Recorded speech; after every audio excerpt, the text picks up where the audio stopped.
ஓம் சாய்ராம். உங்க வீட்டுக்கு பணம் மழை போல பொழியணும், எந்த ஒரு கடன் சுமையும் இல்லாம கோடி ரூபாய் கடன் இருந்தா கூட சரி, அதெல்லாம் சீக்கிரமா அடைக்கணும்னு நினைச்சீங்கன்னா தென்மேற்கு மூலையில இந்த ஒரே ஒரு பொருளை மட்டும் வைங்க. கண்டிப்பாக உங்க வீட்டில் பாத்தீங்கன்னா லட்சுமி கடாட்சம் நிச்சயமாக பெருகும். உங்களுக்கு கடன் இருந்தால் கடன் சுமை தீரும். வீட்டுல பாத்தீங்கன்னா எல்லோரிடமும் அன்பும் அமைதியும் உண்டாகும்.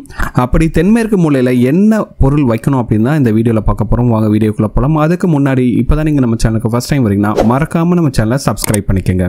பொதுவாகவே ஒரு வீடு செல்வ செழிப்போட சந்தோஷமா இருப்பதற்கும் இல்ல வறுமையில் வாடி கடன் சுமையில் வதங்குவதற்கும் காரணம் அந்த வீட்டோட வாஸ்து சாஸ்திரம் தாங்க. ஒருவர் சொந்த வீடு கட்டும் போது நாம 1000 வாஸ்து சாஸ்திரங்கள் பார்த்துட்டு வாஸ்து பிரகாரமே கட்டிட்டு போலாம். ஆனால் இன்னைக்கு இருக்கக்கூடிய நிலைமை பாத்தீங்கன்னா நிறைய பேர் வாடகை வீட்டுல தான் இருக்காங்க, நிறைய பேர் அபார்ட்மெண்ட்ஸ் போறாங்க. அந்த மாதிரி நிலைமையில அந்த வீடு வாஸ்து சாஸ்திரப்படி இல்லைன்னா பாத்தீங்கன்னா நிறைய கஷ்டங்கள் வரக்கூடிய வாய்ப்புகள் கண்டிப்பாக இருக்கும். வாஸ்து சாஸ்திரம் சரியில்லாத வீடு அப்படின்னு சொல்லும் போது பாத்தீங்கன்னா வராத பிரச்சனை கூட வீடு தேடி வர தொடங்கும். வீட்டில் இருக்கக்கூடிய நிம்மதி கெட்டு போகுங்க. ஆனாலும் என்ன பண்றது, நமக்கு ஏதோ ஒரு வீடு வேணும் அப்படின்ட்டு தான் வாடகை வீட்டுக்கோ அபார்ட்மெண்ட்டுக்கோ போறோம். அப்படி போகக்கூடிய வீடு வாஸ்து தோஷம் பிரகாரம் இருந்தாலும் சரி, அதை சில ரெமிடிஸ்னால நம்ம சரி பண்ணி அந்த வீட்டை ராசியான வீடா மாற்ற முடியும். அப்படி வாஸ்து சாஸ்திரப்படி தென்மேற்கு மூலையில என்ன பொருள் வச்சா உங்க வீட்டில் லட்சுமி கடாட்சம் உண்டாக்கும் அப்படின்னு தான் பார்க்க போறோம்.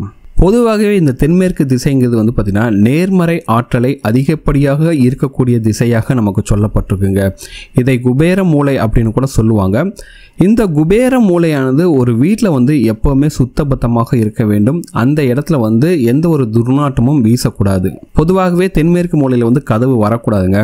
ஒருவேளை கதவு வந்துடுச்சு இல்லை ஜன்னல் வந்துடுச்சு அப்படின்னா அந்த கதவுலையோ அல்லது ஜன்னலையோ விநாயகர், ஹனுமான், ஓம், ஸ்வஸ்திக் இப்படிப்பட்ட ஏதாவது ஒரு படத்தை அந்த இடத்துல மாட்டி வைக்கிறது உங்களுக்கு நன்மை தரக்கூடிய விஷயமாக சொல்லப்பட்டிருக்குங்க.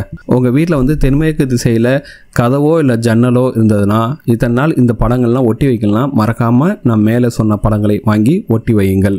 தென்மேற்கு மூலையில் எப்போவுமே நறுமணம் வீசிக்கொண்டே இருக்க வேண்டும். அதனால் அந்த இடத்துல பார்த்திங்கன்னா ஒரு ஊதுபத்தி ஏற்றி வைக்கலாம். இல்லைனா இப்போ எல்லா இடத்துலையும் உருளி கிடைக்குது. ஒரு உருளியில் தண்ணீர் ஊற்றி அது நிரம்ப பன்னீர் ரோஜாவை போட்டு வைக்கலாம். அப்படி எதுவுமே கிடைக்கலாம், ஒரு 10 ரூபாய்க்கு மல்லிகை பூவை வாங்கி அந்த இடத்துல வைக்கலாங்க. இப்படி தென்மேற்கு மூலையில் எந்த அளவுக்கு நறுமணத்தோடு இருக்கிறதோ அந்த அளவுக்கு உங்கள் வீட்டில் பார்த்திங்கன்னா செல்வ செழிப்பு அதிகரித்து கொண்டே இருக்கும்.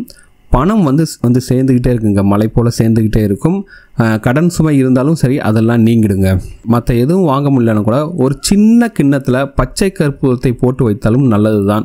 இல்லைனா ஒரு 2 ஏலக்காய் இல்லை 2 கிராம்பை எடுத்து அந்த தென்மேற்கு மூலையில் ஒரு சிறிய கிண்ணத்தில் வைத்து விடுங்கள். இந்த பொருட்கள்லாம் பார்த்தீங்கன்னா நீங்கள் தினமும் மாற்ற வேண்டிய அவசியம் இருக்காது. ஆனால் இந்த பச்சை கற்பூரமோ ஏலக்காயோ கிராம்போ இந்த பொருட்கள் எல்லாம் கொஞ்ச நாள் வாசம் மறைய ஆரம்பிக்கும். அப்படி இருக்க நேரத்தில் மாதத்துக்கு ஒரு முறையாச்சும் நீங்கள் அந்த பொருட்களை புதுசாக மாற்றிக்கொண்டே இருக்க வேண்டும். அப்படி பண்ணிகிட்டே இருந்தனாலும் சரி உங்கள் வீட்டில் லட்சுமி கடாட்சம் இருக்கும்.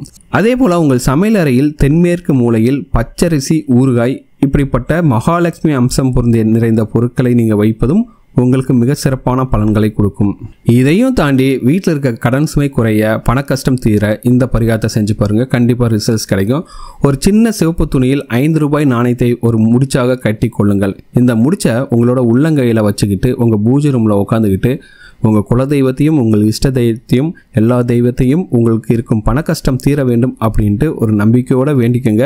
உங்களுக்கு பண கஷ்டம் தீரணும், உங்களுக்கு பண வரவு அதிகரிக்க வேண்டும் என்ற ஆழ் மனதில் நம்பிக்கையோடு சொல்லி இந்த முடிச்சை தென்மேற்கு மூலையில் வைத்து விடவும். நீங்கள் தினமும் வீட்டில் விளக்கேற்றும் போது இந்த முடிச்சுக்கு ஊதுபத்தி காண்பித்து வர உங்களுடைய கடன் சுமை படிப்படியாக குறைவதையும் வீட்டில் செல்வ செழிப்பு அதிகரிப்பதையும் நீங்கள் கண்கூடாக பார்க்கலாம். இந்த ஒரு பொருளை மட்டும் நீங்கள் உங்களோட தென்மேற்கு மூலையில் வச்சு பாருங்க. கண்டிப்பாக உங்கள் வீட்டில் இருக்கக்கூடிய கஷ்டங்கள் இம்மீடியட்டாக குறையும், பண வரவு மிக அதிகரிக்குங்க. இந்த வீடியோ உங்களுக்கு பிடிச்சிருக்கு நம்புறேன். இந்த வீடியோ உங்களுக்கு பிடிச்சிருந்தா மறக்காம நம்ம சேனலை சப்ஸ்கிரைப் பண்ணிக்கோங்க. இந்த வீடியோ உங்க ஃப்ரெண்ட்ஸோட ஷேர் பண்ணுங்க, லைக் பண்ணுங்க, கமெண்ட் பண்ணுங்க, ஷேர் பண்ணுங்க.